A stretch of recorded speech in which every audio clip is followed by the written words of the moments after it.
ইত্তেফাক, দাবি না মানলে দেশ অচলের হুঁশিয়ারি হেফাজতের। ভর্তুকি নিয়ে চাপ দিলে আইএমএফের চুক্তি থেকে বের হয়ে যাব। ইনকিলাব, শরিয়া বিরোধী আইন প্রতিহতের ঘোষণা। অভ্যর্থনা জানাতে ঢল নামবে লাখো মানুষের। কুরআন সুন্নাহ বিরোধী পথে হাঁটলে পরিণতি ভালো হবে না। দৈনিক যুগান্তর, ৩ ইস্যু ঘিরে সংকট। কুরআন সুন্নাহ বিরোধী সিদ্ধান্তে ছাড় নয়।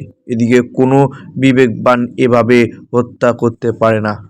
মানবকণ্ঠ, হাসিনার মতো ভুল করবেন না। ফেব্রুয়ারি কিংবা এপ্রিলে নির্বাচন হওয়া উচিত, স্থানীয় নয়, আগে জাতীয় নির্বাচন। জনকণ্ঠ, শ্রমবাজারে নতুন সিন্ডিকেট। আওয়ামী লীগকে নিষিদ্ধ করাসহ ১২ দফা দাবি হেফাজতের। অর্থ ছাড় না পেলে ভুল বার্তা পাবেন উদ্যোক্তারা। দৈনিক প্রথম আলো, এবার পাকিস্তানের ক্ষেপণাস্ত্র পরীক্ষা। খুন পাল্টা খুন ৪ দশক ধরে।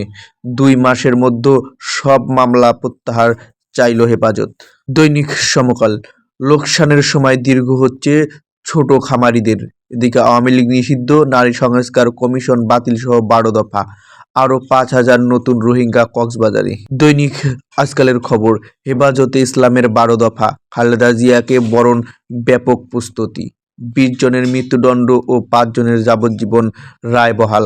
দৈনিক বাংলা, পশ্চিমা নারীবাদী ও বহুত্ববাদের দর্শন না মানার ঘোষণা। পানি দূষণের শীর্ষে পোশাক কারখানার দ্বিতীয় চামড়া শিল্প। দৈনিক প্রতিদিনের বাংলাদেশ, ক্ষেপণাস্ত্র পরীক্ষা পাকিস্তানের। এত উদ্যোগ তবুও বিশৃঙ্খলা ফিরছে না গণপরিবহনে। আওয়ামী লীগ নিষিদ্ধ সহ ১২ দফা দাবি। আমাদের সময়, উত্তেজনার মধ্যে পাকিস্তানের ব্যালিস্টিক ক্ষেপণাস্ত্র পরীক্ষা। প্রতিদিন ওই চ্যালেঞ্জের মুখোমুখি হতে হয়। কাতার এয়ার অ্যাম্বুলেন্স ফিরছেন খালেদা জিয়া। হেফাজতের ১২ দফা ঘোষণা।